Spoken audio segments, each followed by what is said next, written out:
उत्तराखंड के चमोली जिले में ग्लेशियर फटने से कुदरत की विनाशकारी ताकत का एहसास लोगों को हुआ।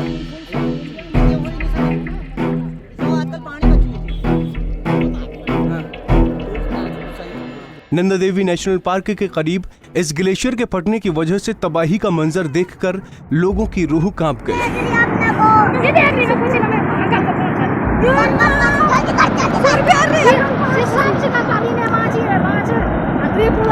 मलबे से भरे पानी के सैलाब से रैणी गांव के पास ऋषि गंगा तपोवन हाइड्रो प्रोजेक्ट के बांध को कागज की तरह उड़ा दिया गया। इसके अलावा चमोली जिले में ऋषि गंगा नदी पर पावर प्रोजेक्ट के डैम का एक हिस्सा भी पानी के तेज बहाव में टूट गया।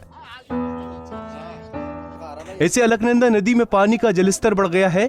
वहीं इस त्रासदी को देखकर पहाड़ी जिले के रुद्रप्रयाग, श्रीनगर, कर्णप्रयाग में लोगों को सुरक्षित ठिकाने में रहने का निर्देश दिया गया है। पूरा आप देख रहे हैं खाली करा दिया गया है। पूरी लॉबी में बाहर पूरा जो है चटकनी लगा दी गई है, कपाट बंद कर दिए गए हैं और आप देख रहे हैं कि कैंपस किस तरह से खाली होना शुरू हो गया है। पूरा ये नजर आपको एक भी कोई भक्त नजर नहीं आएगा। पूरा जो नदी के किनारे जो लोग स्नान कर रहे थे, मुंह धो रहे थे, हाथ धो रहे थे, पूरा सब देख रहे हैं आप किस तरह से पूरा ये खाली करवाने की पूरी शीघ्र से शीघ्र पुलिस प्रशासन ने उसको। वहीं ऋषिकेश, हरिद्वार सहित यूपी के मैदानी इलाकों में भी अलर्ट जारी कर दिया गया है। डैम टूटने से अलकनंदा नदी का जल प्रवाह में बढ़ोतरी हुई है।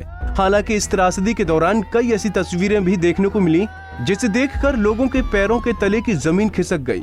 कई जगहों पर गर्जना करते हुए गाद भरे पानी के तेज प्रभाव से बचने के लिए लोग भागते नजर आए।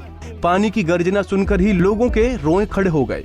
नदी घाटी में बसने वाले लोगों में हाहाकार मच गया। वहीं इस प्राकृतिक आपदा को देखकर केदारनाथ हादसे का दर्द मानो फिर से उभर गया। प्रलय की तरह जल सैलाब घाटी के बीच से दहाड़ रहा था, जिसके सामने मानव और मशीन की ताकत बिल्कुल बौनी नजर आ रही थी। स्थानीय लोगों ने प्रलय की खतरनाक विजुअल धौली गंगा, ऋषि गंगा, तपोवन और कर्णप्रयाग से शेयर की और निचले इलाके के लोगों को सावधान कर दिया।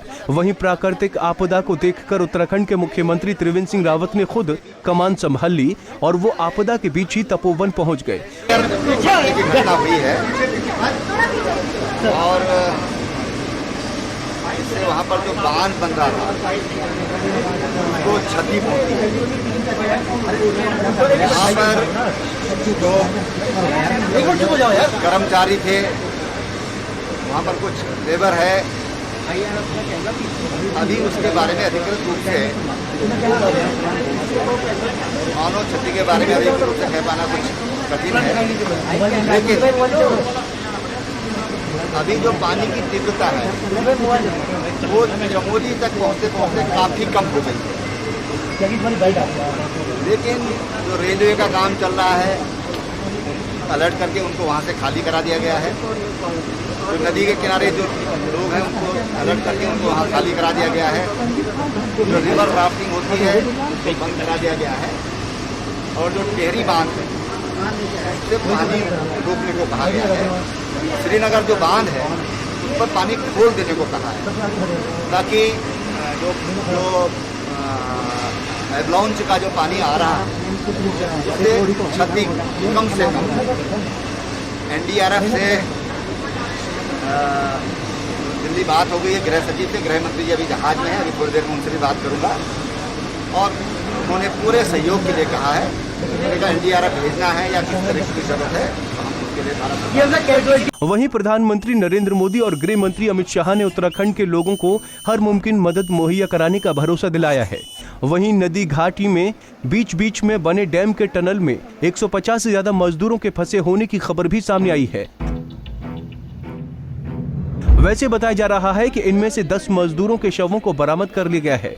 SDRF और जिला प्रशासन की टीम पूरे इलाके में बचाव और राहत के लिए तैनात कर दी गई है। पहाड़ पर कड़ाके की ठंड में ग्लेशियर के पिघलकर टूटने पर आम जनता के साथ वैज्ञानिक भी हैरान हैं। घटना के बाद देहरादून स्थित दून मेडिकल कॉलेज में बेडों को रिजर्व किया गया है।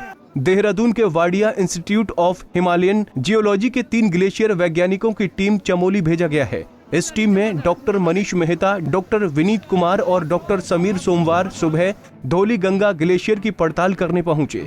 ये टीम लंबे समय से धौलीगंगा, द्रोणागिरी, रेणीगांव के ग्लेशियर पर काम कर रही है, इसलिए उन्हें इस इलाके के ग्लेशियर की अच्छी खासी जानकारी है। Wadia institute of Himalayan geology के वैज्ञानिकों का दावा है कि पहली बार कोई ग्लेशियर ठंड में टूटा है। वैज्ञानिक खुद भी इस घटना से हैरत में पड़ गए हैं। हालांकि अभी ग्लेशियर फटने की सही वजह स्पष्ट नहीं है, लेकिन हो सकता है कि जमीन के नीचे कटाव के कारण ऐसा हुआ हो। ग्लोबल वार्मिंग और हिमालयी क्षेत्र में विकास के बड़े बड़े प्रोजेक्ट ने बेहद संवेदनशील इस जोन पर बहुत ज्यादा नकारात्मक असर डाला है। मैदान की तरह पहाड़ों में विकास के मॉडल को अपनाना बेहद खतरनाक है। इसीलिए हिमालय के भूगर्भीय स्थिति का आकलन कर ही पर्यावरण अनुकूल विकास के मॉडल को अपनाना चाहिए। नहीं तो जो प्रकृति हमें जीवन देती है, अगर वो नाराज हो गई तो उसका नतीजा क्या होता है, इसका एहसास हमें केदारनाथ आपदा से लेकर आज की इस घटना में भी हुआ है। इसलिए प्रकृति के साथ तालमेल बिठाकर ही जल जीवन और हरियाली तीनों को बचा सकते हैं। Bureau report, Punjab Kesari TV.